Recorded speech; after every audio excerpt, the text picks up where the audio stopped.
नमस्कार। क्लाइंटेक्स में आपका फिर से स्वागत है।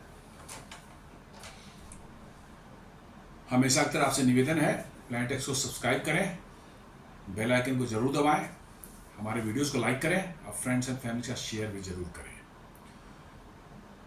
दोस्तों, एक 2-3 दिन पहले की खबर है ये, और ये खबर है अपने पूर्वी साइड के पड़ोसी जो हमारे देश हैं, बांग्लादेश की। बड़ी मज़ेदार है। और ये फिर उसी आजकल जो दुनिया में बवाल मचा हुआ है, हमारे ट्रंप महोदय का जो बवाल क्रिएट किया हुआ है, उसी से रिलेटेड ये है। बड़ा ही मज़ेदार है और इससे पता चलता है कि आफ्टर ऑल अमेरिका और ट्रंप चाहते क्या है, साफ पता चलता है।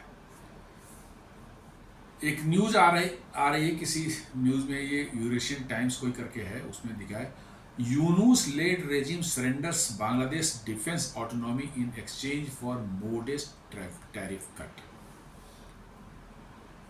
हालांकि ये रिपोर्ट लीक हुई है, सरकार तब कुछ नहीं बता, लीक हुई है और सारी दुनिया इसको जान रही कैसा हुआ है।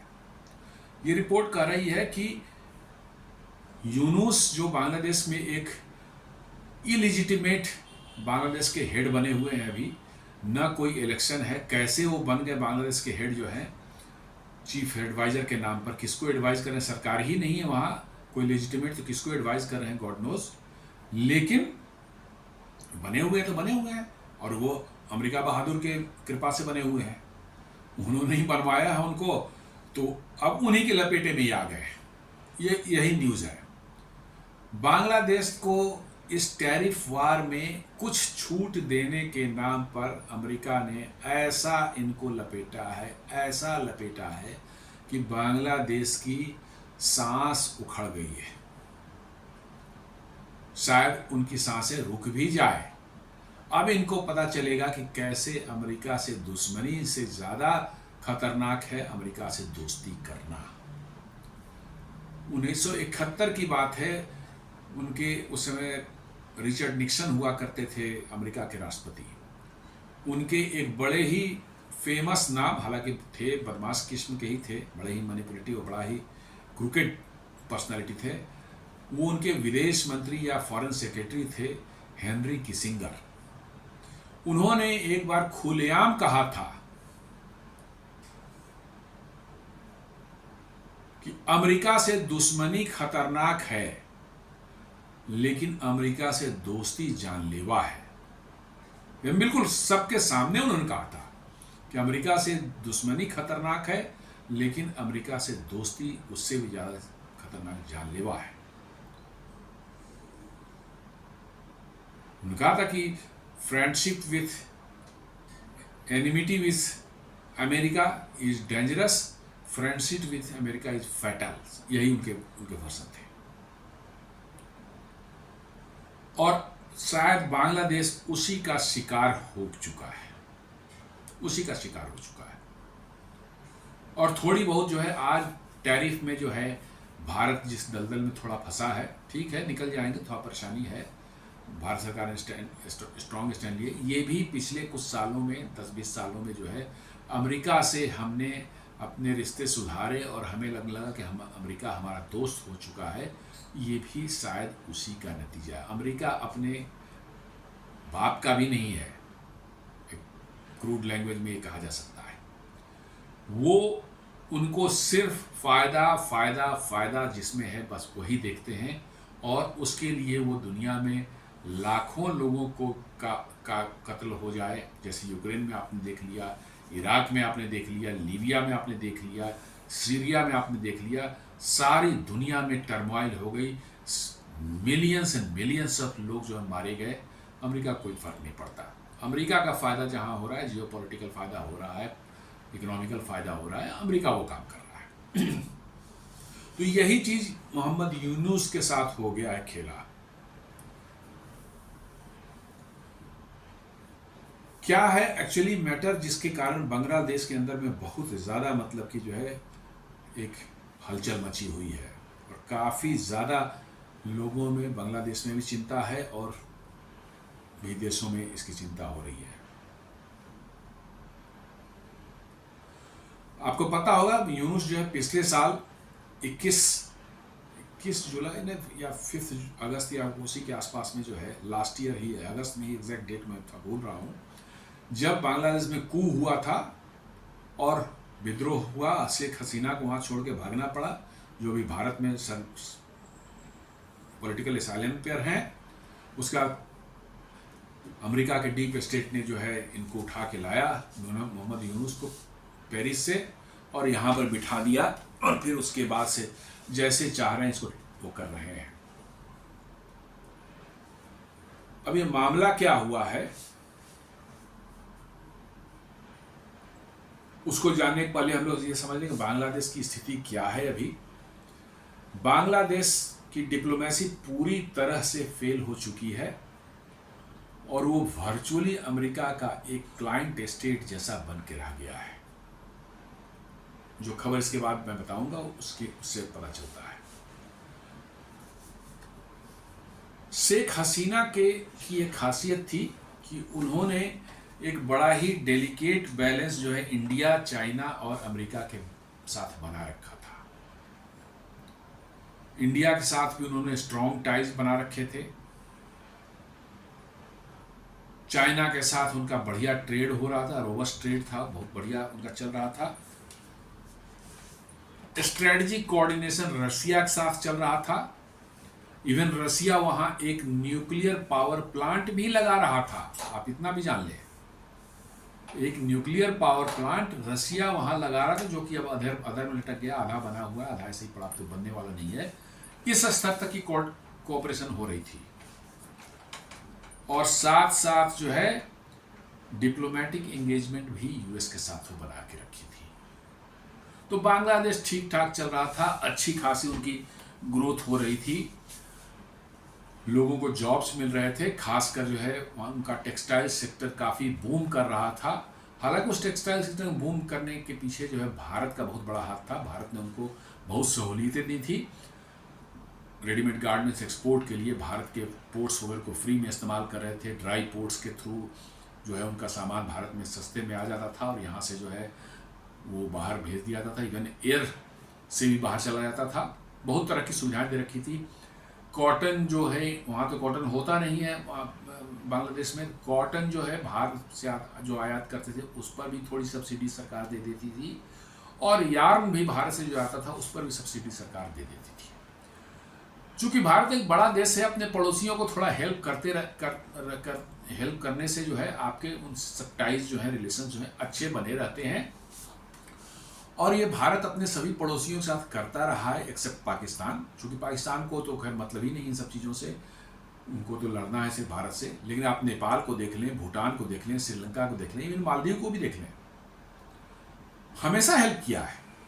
अभी मालदीव ने इंडिया के अगेंस्ट में जो इंडिया आउट कैंपेन जो चलाया था मोहम्मद मुइज़ू के इलेक्शन के दौरान जो है, और फिर आपने देखा होगा कि प्राइम मिनिस्टर मोदी लक्षद्वीप गए थे, उसके बाद कैसे डेरोगेटरी रिमार्क्स जो हैं वहाँ के मिनिस्टर्स ने डालना शुरू कर दिया। उनको लगा कि मोदी जी जो है वो लक्षद्वीप को as a tourist destination promote कर रहे हैं और मालदीव को टक्कर देने का उनका इरादा है टूरिज्म में जो है। इसको लेकर बड़े डेरोगेटरी रिमार्क्स उन्होंने पास किए। उसके बावजूद इंडिया ने ज़्यादा रिएक्ट नहीं किया। पब्लिक में जरूर रिएक्शन रही, टूरिस्ट का जो है जाना काफ़ी कम हुआ, लेकिन भारत सरकार ने कोई बहुत ज़्यादा वो नहीं किया। और अब देखिए धीरे धीरे करके मालदीव पूरी तरह से चाइना के कब्जे में जो था वो फिर भारत के साथ पूरी तरह से, चाइना वहाँ से करीब आउट हो चुका है। अभी जस्ट थोड़े दिनों पहले, हार्डली 7-8-10 दिन हुए होंगे, हमें लगता है 26 जुलाई वगैरह के आसपास डेट रहा होगा, हमारे 25-26 जुलाई के साथ डेट रहा था, जब हमारे प्रधानमंत्री जो वहाँ गए थे, वहाँ के नेशनल मैंने उनका इंडिपेंडेंस डे जो होता है उसमें 60th इंडिपेंडेंस डे था मालदीव का, और वो उसमें एज ए चीफ गेस्ट गए थे। तो सोच लिए कि रिलेशंस अच्छे बनाए, इसलिए कि उनके यहाँ से भारत के प्रति डेरोगेटरी रिमार्क्स उनके मिनिस्टर्स ने दिए। इसके बावजूद भी जो है भारत ने उनको ऐड देना और उनको जो है इंडिया से जो एक्सपोर्ट वगैरह होता है, सारा खाने पीने का सामान इंडिया से ही जाता है, उस पर किसी तरह की पाबंदी नहीं लगाई, वो चलता रहा जैसे चलता रहा, और अब देखिए उसके अच्छे परिणाम सामने आ गए। उसी तरह से शेख हसीना के समय में, चूंकि वो भारत से बहुत स्ट्रॉन्ग टाइज थी, उन्होंने वहाँ रेडिकल एलिमेंट्स थे उनको बहुत कंट्रोल कर रखा था, बहुत से उनके टेररिस्ट टाइप के ऑर्गेनाइजेशन के जो थे उनको अंदर जेल में बंद करके रखा था, और बड़ा ही कंट्रोल्ड था, काफ़ी हद तक कंट्रोल था, नॉट 100% पर बहुत कंट्रोल था। और भारत एंटी इंडिया एक्टिविटीज जो है बांग्लादेश में नहीं होने दे रही थी। इसके एवज में भारत सरकार ने भी बांग्लादेश को बहुत सी सहूलियतें दे रखी थी। कॉटन, वहाँ के जो रेडीमेड गारमेंट्स का इंडस्ट्री है वो पूरी तरह से भारत पर डिपेंडेंट था। और आपको मालूम होना चाहिए कि 2 साल पहले बांग्लादेश दुनिया का सबसे बड़ा रेडीमेड गारमेंट एक्सपोर्टर हो गया था, भारत 6 या 7वें नंबर पर था। फिर भी भारत ने कहा चलो अपना छोटा पड़ोसी है, राइज कर रहा है, कोई दिक्कत नहीं, लोगों को नौकरियां मिल रही है, उनके जीवन स्तर सुधर रहा है, कोई दिक्कत की बात नहीं है। डिस्पाइट ऑफ इंडिया को उसमें लॉस था, फिर भी भारत ने उसको ये किया। लेकिन जैसे ही आपको वहां पर सरकार बदली अगस्त 2024 में जो है, उसके बाद से परिस्थितियां तुरंत बहुत जबरदस्त ढंग से चेंज हुई, और एंटी इंडिया रेटोरिक पूरे एकदम पीक पर चल रहा है अभी भी। तो मैं बता रहा था कि शेख हसीना ने कैसे बैलेंस कर रखा था। That balance foreign policy has now been collapsed. ये कह रहा है रिपोर्ट कि वो फॉरेन पॉलिसी पूरी तरह से कोलैप्स हो चुकी है। ये जो अभी एक अमेरिका के साथ एग्रीमेंट उनका हुआ है, वो मैं बता रहा हूं क्या एग्रीमेंट है। Bangladesh stands as a client state. अब बांग्लादेश ऐसा महसूस हो रहा है जैसे वो एक क्लाइंट स्टेट बन चुका है अमेरिका का, align not by strategy but by coercion and dependency. मतलब कोई स्ट्रेटजी के तहत जो अलायंस नहीं अमेरिका के साथ बन रही है उनकी, बट ये जबरदस्ती अमेरिका ने गर्दन मरोड़कर, बाहें मरोड़कर उनको जबरदस्ती जो अपने ऊपर डिपेंड करके और कोअर्सन के साथ जो है उन्होंने जो है बांग्लादेश को अपना एक क्लाइंट स्टेट बना लिया है। यूनुस जो है वो वर्क कर रहे थे, वो भी यूनुस भी, उनकी बदमाशियां भी चल रही है। वो भीतर जो है एक चाइना के साथ वो बदमाशी कर रहे थे। हमारे जो सिलीगुड़ी कॉरिडोर, जिसको चिकन नेक भी बोला जाता है, हमारे लिए बहुत ही स्ट्रेटजिक इंपॉर्टेंस का है, क्योंकि बहुत छोटा 30-40 किलोमीटर का, 20 किलोमीटर का शायद कॉरिडोर है, और वहां पर जो है उसके बिल्कुल पास में जो है वो चाइना के साथ जो है मिल करके जो है एक बहुत पुराना रंगपुर वो एरिया बोलते हैं, रंगपुर एक जगह है वहाँ पर, जो कि एकदम बिल्कुल सिलीगुड़ी कॉरिडोर के हार्डली 30-35 किलोमीटर के दूर है वहाँ से, इंडियन बॉर्डर से। वहाँ पर चाइना के साथ मिलकर के इंडिया को परेशान करने के लिए जो वहाँ पर एक बहुत पुराना वर्ल्ड वार 2 का जो है एक एयरपोर्ट छोटा सा है, मिलिट्री एयरपोर्ट, अंग्रेजों ने बहुत से बनाए थे वर्ल्ड वार 2 के समय में, जो तो बर्मा वगैरह के एरिया में फाइटिंग के लिए जो उन्होंने बनाया होगा, वो अनयूज था, बहुत सालों से, दशकों से अनयूज था। उसको रिवाइव करने का उसने कुछ प्लान बना रहा था। ये भारत के लिए बहुत कंसर्न मतलब कि था, और भारत अपना इस पर एक्शन लेने की बात या जो भी डिप्लोमेटिक या अदर थे उस पर कोशिश कर ही रहा था। लेकिन इसी बीच में जो है एक अमेरिका ने जो है, वो मैं न्यूज़ बताता हूं कि यूएस चार्ज अमेरिका में के जो राजदूत हैं या उनके डिप्लोमेट, क्या कहते हैं, एम्बेसडर जो चाइना बांग्लादेश में है, उन्होंने क्या किया कि एक विजिट किया। उनका नाम है जो चार्ज अफेयर्स यूएस के जो हैं, ट्रेसी एन जैकॉब्सन। उन्होंने बांग्लादेश की आर्म्ड फोर्सेस डिवीजन को विजिट किया और वहां देखा कि क्या क्या इक्विपमेंट, किस तरह की इक्विपमेंट, क्या क्या बांग्लादेश इस्तेमाल करता है। और वहां उन्हें देखने को मिला कि मोस्ट ऑफ द इक्विपमेंट या तो चाइनीज हैं या रशियन है। और ये देखते ही जो है इतने वो बौखला गए कि उन्होंने वहीं पर खड़े खड़े बांग्लादेश को अल्टीमेटम उन्होंने इशू कर दिया। बांग्लादेश को उन्होंने एक अल्टीमेटम इशू कर दिया। क्या अल्टीमेटम दिया? Continue defence ties with China और रसिया एंड फेस सैंक्शंस। मतलब कि चाइना और रसिया से आप अपना यदि जारी रखते हैं डिफेंस टाइज, डिफेंस इक्विपमेंट लेने का, तो फिर तैयार हो जाइए, बांग्लादेश को हम सैंक्शन लगाने वाले हैं। अब इसको देख लें कि बांग्लादेश और रसिया से क्या इनका वो है। बांग्लादेश का डिफेंस इंपोर्ट जो है चाइना से करीब 72 से 74% का है, चाइना पर डिपेंडेंसी इनकी। और 2010 से 2022 तक इसका यदि अमाउंट देखेंगे तो it may be around $2.6 billion का। और रसिया के साथ जो सेकेंड लार्जेस्ट सप्लायर जो है वो 15 से 20% का है। तो करीब करीब यही दोनों कंट्री मिलकर के जो है उनका पूरा डिफेंस का वो दे रहे हैं। और रसिया का जो है यदि अमाउंट में देखा जाए तो एक करीब करीब $426 मिलियन जो है 2010 से 2022 तक इन्होंने लिया है। अब रसिया से चाइना से वो क्या क्या इक्विपमेंट लेते हैं तो लिया था उन्होंने अभी तक जो है सबमरीन्स हैं, नेवी के लिए कॉर्वेट्स हैं, टैंक्स हैं, फाइटर जेट्स हैं, सरफेस टू एयर मिसाइल्स और अदर मिसाइल्स जो है ये चाइना से लेते थे। और रसिया से उन्होंने लिया है याक 130 ट्रेनर एयरक्राफ्ट जो है, Mi-171SH helicopters and armoured vehicles, ये सब ले रहे थे रशिया। और उनका डिफेंस छोटा ही है, उनका डिफेंस बजट बहुत छोटा होता है, उनकी आर्मी एयरफोर्स भी छोटी ही है, अपने हिसाब से उन्होंने लिया होगा। अब चाइना जो है क्या पड़ गया है इनके पीछे में, जो है अमेरिका जो है इनके पीछे पड़ गया है कि या तो अब आप इन सारे इक्विपमेंट को दफा करो, चाइना और अमेरिका और रसिया से आप एक भी इक्विपमेंट लेंगे तो आपको सैंक्शन कर देंगे। अब समझिए कैसी विकट स्थिति बांग्लादेश के लिए हो गई होगी है अभी। और इसको बोला जा रहा है नॉन डिस्क्लोजर एग्रीमेंट। ये मैं आ रहा हूं, आगे नीचे में है। तो इसको दिस इज नॉट डिप्लोमेसी, ये डिप्लोमेसी नहीं इसको बोलते हैं। It is a pressure based foreign policy reducing Bangladesh defence choices to submission under threat. मतलब इसको डिप्लोमेसी नहीं कर सकते, ये तो बिल्कुल कोर्सन और गुंडागर्दी है।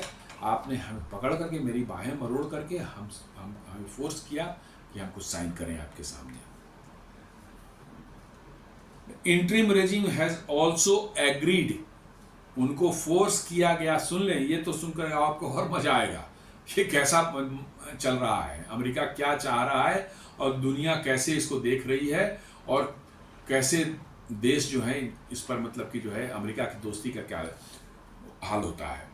Interim regime has also agreed मतलब कि मोहम्मद यूनुस की सरकार जो है इन्होंने एग्री किया है टू बाय 25 बोइंग एयरक्राफ्ट। ठीक है, बोइंग अमेरिकन कंपनी है, मैं नहीं कहता खराब है, अभी प्रॉब्लम में है, बहुत से प्रॉब्लम है बोइंग साथ में, लेकिन बट ठीक है, अमेरिकन कंपनी है। बोइंग और एयरबस यही तो दो सिविलियन एयरक्राफ्ट सारे दुनिया में चलते हैं। उनको कहा गया कि 25 बोइंग एयरक्राफ्ट खरीदेंगे एट इन्फ्लेटेड रेट्स भी बता दिया गया कि दुनिया में जितना पर बोइंग बेचता है, जितने पैसे बेचता है, आपको उससे ज्यादा पैसे में खरीदने पड़ेंगे। मतलब कि मान लीजिए कि 100 रुपये का कोई सामान है, दुनिया में सबको 100 रुपये मिलता है, आपको 125 या 130 में बेचेंगे। और उसके साथ साथ जो है एक और मतलब कह दिया कि आपको अमेरिका का व्हीट माने गेहूं खरीदना पड़ेगा, वो भी ओवर प्राइस्ड रहेगा। दुनिया में जो एवरेज प्राइस है व्हीट का, उससे काफी ज्यादा प्राइस पर जो है आपको अमेरिका से ही खरीदना पड़ेगा। आप भारत या अगल बगल से खरीद के जो काम चलाते हैं उससे नहीं चलेगा, आपको खरीदना पड़ेगा और महंगा खरीदना पड़ेगा और हम ही से खरीदना पड़ेगा। आप समझ लें कि कौन सी डिप्लोमेसी बोलते हैं, ये प्योर गुंडागर्दी है, गली छाप का जो रोड छाप जो गुंडागर्दी तो वो हो चुका है। ये बांग्लादेश में बहुत बड़ा कंसर्न रेज हो रहा है इकोनॉमिक मिसमैनेजमेंट का जो है कि ये कैसे चलेगा भाई, ऐसे तो कोई भी कुछ भी कर देगा। इसको बोला जा रहा है एक covert non disclosure agreement signed with the United states. ये सब जो मैंने बात की है ये सब एक कोवर्ट मतलब कि गुप्त रूप से जो है एक एग्रीमेंट साइन किया गया, उसका नाम दिया है नॉन डिस्क्लोजर एग्रीमेंट, मतलब कि हम नहीं बताएंगे किसी को इस एग्रीमेंट को। हालांकि ये एग्रीमेंट वहाँ लीक हो गया और वहाँ के मीडिया में वगैरह से बाहर आ गया, सारी दुनिया में पता है ये नॉन डिस्क्लोजर एग्रीमेंट में लिखा हुआ है कि आप सिर्फ चाइना और इससे नहीं लेंगे। अब चाइना और रसिया से हथियार नहीं लेंगे, यही दोनों दुनिया में सबसे सस्ते हथियार बेचने वाली कंपनियां हैं, कंट्रीज हैं। अमेरिका के हथियार तो बांग्लादेश तो लेगा, पूरा बांग्लादेश बिक जाएगा, पूरा बांग्लादेश बिक जाएगा उसके उनके एक एयरक्राफ्ट खरीदने में जो है ये हालत है। तो वो दोनों सोर्स बंद हो गया। अब आप सोचिए बांग्लादेश कहां से खरीदेगा यदि उनको खरीदना होगा तो। नेचुरली कोई उनको और देगा नहीं, वो जाएंगे अमेरिका के पास में, हाथ पे जोड़ेंगे, पता नहीं क्या होगा, गॉड नोज। साथ में जो है बोइंग जो है, जो दुनिया के और देशों को जिस प्राइस में मिलता है उससे ज़्यादा प्राइस, इन्फ्लेटेड प्राइस पर खरीदना है इनको। साथ साथ जो है गेहूं भी, अमेरिकन गेहूं खरीदना है, वो भी इन्फ्लेटेड प्राइस पर। आपके बगल में सस्ता गेहूं मिल रहा है, आप नहीं ले सकते, मेरे यहाँ से आपको महंगे गेहूं लेने पड़ेंगे 2-3 दिन। ये सभी उस नॉन डिस्क्लोजर एग्रीमेंट के पार्ट है। This non-disclosure agreement bars Bangladesh from purchasing military equipment from China and Russia, effectively surrendering defense autonomy for a modest US tariff reduction.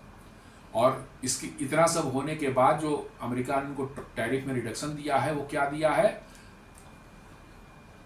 32-33% था, उसे घटा के 19% पर लाया है। अभी भी 19% को देना है। तो भाई भारत ने कुछ भी नहीं किया, भारत को 25% लगाए हैं। हम कहते, मेरा कहना है 25% ही ज़्यादा अच्छा था।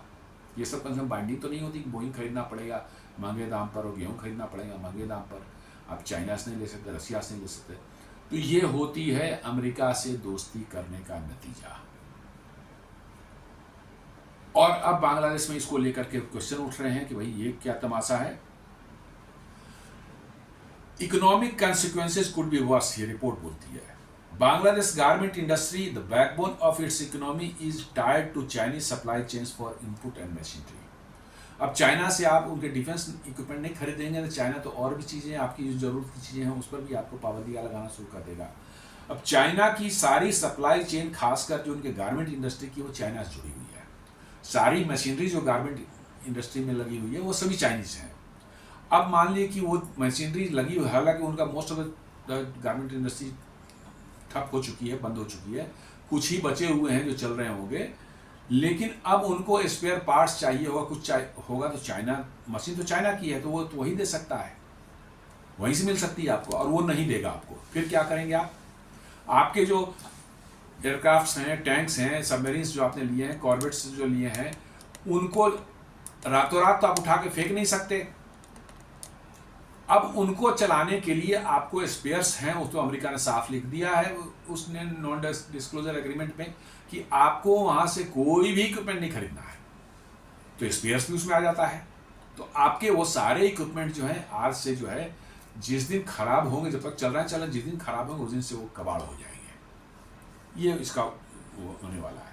प्लस गारमेंट इंडस्ट्री जो पूरी तरह से जो है उनका चाइना डिपेंडेंट है मशीनरी के लिए, वो भी पूरी तरह से उनका जो है समझिए तबाह होने के कगार पहुंच चुका है। ए प्रो यूएस टिल्ट में trigger Chinese trade retaliation causing करें, ये यूएस की तरफ एक जबरदस्ती अमेरिका ने ये सब करा लिया, तो अब अमेरिका की तरफ आपका झुकाव देखिएगा तो चाइना तो रिटेलिएट करने वाला है। आपका जो प्रोडक्शन जो भी आप करते हैं, करीब करीब वहाँ सभी फैक्ट्रीज जो भी हैं सब में चाइनीज इक्विपमेंट ही लगे हुए हैं, तो आपका प्रोडक्शन जो है उसको जो है डिसरप्ट करेगा, वो स्पेयर्स देना बंद कर देगा आपको, तो आपके जो है प्रोडक्शन वगैरह सब इफेक्ट हो जाएगी। इनपुट शॉर्टेजेज, आपके बहुत से रॉ मटेरियल भी चाइना से आप मंगा रहे थे तो वो भी आपको देना में आनाकानी करेगा, डिस्टर्ब करेगा, आपके इनपुट शॉर्टेजेस भी होंगे।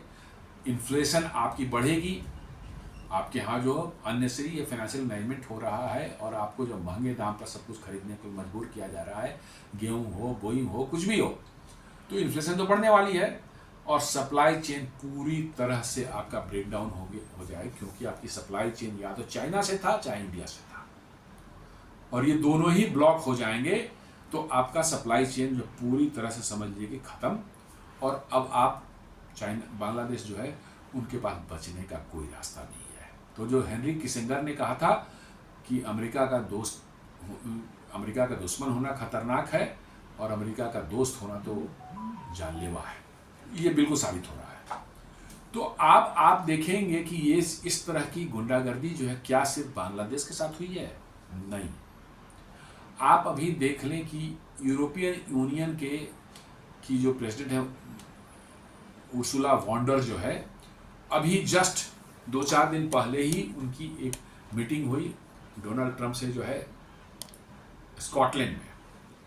वहीं से उन्होंने अनाउंस कर दिया कि हाँ ये ट्रेड डील होगा। हालांकि ट्रेड डील अभी हुआ नहीं है, वो चूंकि 27 देश यूरोपियन यूनियन के हैं, जब तक वो सारे के सारे 27 देशों का पार्लियामेंट उस डील को रेटिफाई नहीं करता है तब तक वो डील हो ही नहीं सकती। लेकिन ट्रंप तो बड़बोले हैं, लूज कैनन है, कहीं भी कुछ बोल देना है, यही उनका रहा है। उन्होंने वहीं से स्कॉटलैंड से अनाउंस कर हो गया और मोटा मोटी उन्होंने बता भी दिया कि ईयू से जितने भी सामान जाएंगे अमेरिका, उस सब पर 15% टैरिफ लगेगा और अमेरिका से जो भी सामान ईयू में आएगा वो 0% टैरिफ लगेगा। देख लीजिए आप क्या है, मतलब क्या मजेदार है कि बोलने वाले को शर्म तक नहीं आए कि भाई मतलब कि जो है इस तरह के बोलने में के पहले एक बार सोच ले भाई मैं क्या बोलने जा रहा हूँ। ऊपर से आपको जबरदस्ती 750 बिलियन डॉलर्स के एनर्जी मतलब ऑयल एंड गैस अमेरिका से लेने पड़ेंगे, और वो भी दुनिया में जो एवरेज प्राइस अभी चल रही है उससे काफी ऊंचे प्राइस पर 750 बिलियन के आपको खरीदने पड़ेंगे। चलिए ये हो गया। ऊपर से 600 बिलियन डॉलर जो है ईयू जो इन्वेस्ट करेगा अमेरिका में। जबरदस्ती आप कह रहे हैं कि आप फैक्ट्री लगाओ, हमारे यहाँ प्रोजेक्ट्स करो, बड़े बड़े प्रोजेक्ट्स करो, हमारे यहाँ वो फायदेमंद हो नहीं हो हम नहीं जानते, आपको 600 मिलियन हमारे यहाँ बिलियन आपके हमारे यहाँ इन्वेस्ट करना होगा। क्यों? क्योंकि हम दुनिया के दादा हैं। उसी तरह से आप ले जापान को भी उन्होंने फोर्स किया है, हालांकि वो एग्रीमेंट साइन हुआ है कि नहीं हुआ है, इसी तरह से जैसे ईयू वाला भी साइन नहीं हुआ है, लेकिन ट्रंप ने बता दिया। जापान वाला भी जो है उन्होंने ऐसे ही बोल दिया, जहां जापान से हो गया, और उसमें भी उन्होंने दिया है कि 550 बिलियन डॉलर जापान को जो है इन्वेस्ट करना होगा अमेरिका में। और भी देशों के साथ ऐसे ही हो रहा है। मतलब कि ये कुछ ऐसी गुंडागर्दी पूरी दुनिया में इन्होंने मचा रखी है कि कोई डिप्लोमेसी के इंटरनेशनल रूल रेगुलेशन का कोई मतलब नहीं है। बस मैं ट्रंप हूं, मैंने जो बोल दिया बस वही होगा, और सारी दुनिया को इन्होंने इस लपेटे में ऐसा ले रखा है। देखिए आगे क्या होने वाला है।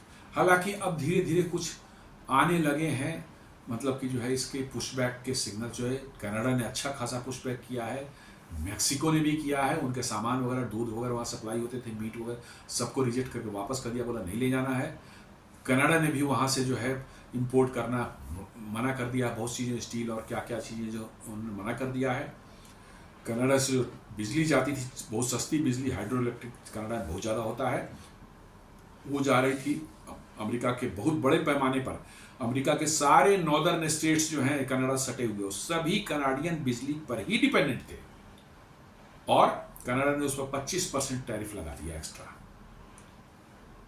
प्लस जितने भी दूध और ये सब जो है मीट वगैरह के प्रोडक्ट्स जो है कनाडा ने अपने यहाँ कर दिया कि भाई हमने कोटा फिक्स कर रखा है, उस कोटा के बियॉन्ड आप जाओगे तो इतना परसेंट 50% टैरिफ लगेगा। तो ये सब चीज़ें हो रही हैं। अब इंडिया ने भी जवाब दे रहा है, जिस तरह से मैंने पिछली वीडियो में बताया था कैसे मिनिस्ट्री ऑफ एक्सटर्नल अफेयर्स ने जो है जवाब दिया है इनको कि आप भी वो काम कर रहे हैं लेकिन हम बुरे हैं, आप अच्छे हैं।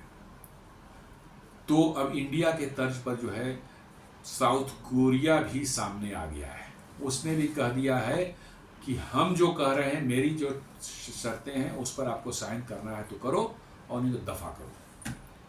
जबकि कोरिया भी एक क्लाइंट स्टेट टाइप का ही बना हुआ था अमेरिका का, लेकिन अब लग रहा है कि ट्रंप की इन जातियों से जो है उनके जो क्लोजेस्ट एलाई हैं वो भी जो है अब अमेरिका से दूर जा रहे हैं या अमेरिका से इरिटेट हो चुके हैं और जान छुड़ाने की कोशिश कर रहे हैं। एक और मजेदार बात, उत्तर कोरिया के जो तानाशाह हैं किम जोंग जो है, उन्होंने भारत ने जो अमेरिका के सामने स्टैंड लिया है, तनकर खड़ा हुआ है, उसकी बड़ी तारीफ की है। किम जोंग नॉर्मली कहीं दुनिया के सब चीज में आते नहीं है, लेकिन भारत ने अमेरिका को जो औकात दिखाई है, इसकी तारीफ जो है अब वहाँ के नॉर्थ कोरिया के तानाशाह जो किम जोंग जो है खुले में कर रहे हैं कि बहुत अच्छा कि अमेरिका को इसको और पीटना चाहिए।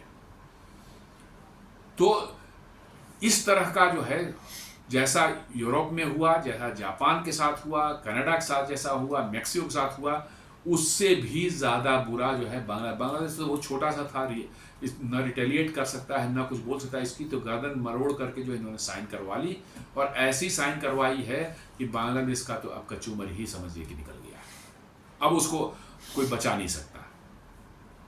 अब वहाँ क्याओस होगा, पूरी तरह से गवर्नमेंट जो एकदम मिसमैनेज हो जाएगी। क्या होने वाला है पता नहीं। तो अब देख लीजिए भारत के पास क्या लिवरेज है।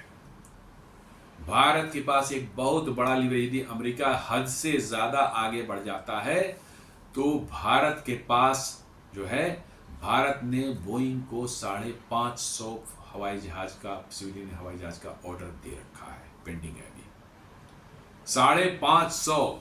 आप देखेंगे तो ये 50-60 बिलियन डॉलर्स में जाएगा ये। और यदि अमेरिका अपनी औकात से बाहर निकल जाता है तो ये ऑर्डर जो है एयरबस को जा सकते हैं। एयरबस को भी ऑर्डर, एयरबस को 650 के ऑर्डर्स हैं, बोइंग से ज्यादा ऑर्डर्स इंडिया ने दिया है। लेकिन ये 550 के ऑर्डर्स भी जो हैं, ये हिंट भी कहीं कहीं निकल के आ रही है। हालांकि सरकार ने कुछ नहीं बोला है, लेकिन लोगों का कहना है कि जरूरत ज्यादा निकल गया, फुल फ्लेज्ड वार यदि आए, वो सैंक्शन लगाने की सोच इंडिया पर जाए, तो वो 550 के ऑर्डर्स जो है उनके चले जाएंगे। और मान के चलिए वो ऑर्डर कैंसिल का मतलब बोइंग कोलैप्स होना ही होना है। बोइंग की हालत ऐसे ही खस्ती है, पिछले 4 सालों से लगातार लॉस में जा रही है, और दुनिया में रेपुटेशन जो उसके हवाई जहाज की हो गई है, कहीं क्रैश कर जाए, कहीं दरवाजा खुल के गिर जा रहा है, कहीं उसके व्हील्स जो है वो निकल के गिर जा रहे हैं। अभी कैलिफोर्निया में जो है, मतलब कि जो है एक लैंड किया प्लेन 3 दिन पहले, जो उनका 787 जो है, बोइंग 787 जो है, उसमें भी कुछ प्रॉब्लम थी। जैसे इंडिया में हुआ था वैसे ही कुछ प्रॉब्लम थी। उनकी रैमजेट टरबाइन जो है वो, मतलब कि जो है रैम एयर टरबाइन जिसको बोलते हैं, जो इमरजेंसी में खुलती है। जैसे आपका पावर लॉस हो गया, दोनों इंजन बंद हो गए, तो आपके इक्विपमेंट सारा कंट्रोल इक्विपमेंट तो काम करना बंद कर देगा, उसको पावर चाहिए। तो अपने आप एक जो है रैम एयर टरबाइन जो है वो ड्रॉप होकर के नीचे आ जाती है बॉडी से जो है, और एक हवा से, चूंकि हवाई जहाज चल ही रहा था, हवा तो मिल रही है उसको, उस हवा से वो टरबाइन घूमने लगती है और बिजली पैदा करती है। लिमिटेड बिजली है, लेकिन आपके एवियोनिक्स और ये सब जो कंट्रोल्स जितने हैं उनको चलाने के लिए उतनी बिजली वो दे देता है, ताकि यदि संभव हो तो हवाई जहाज कंट्रोल करके आप उतार सके।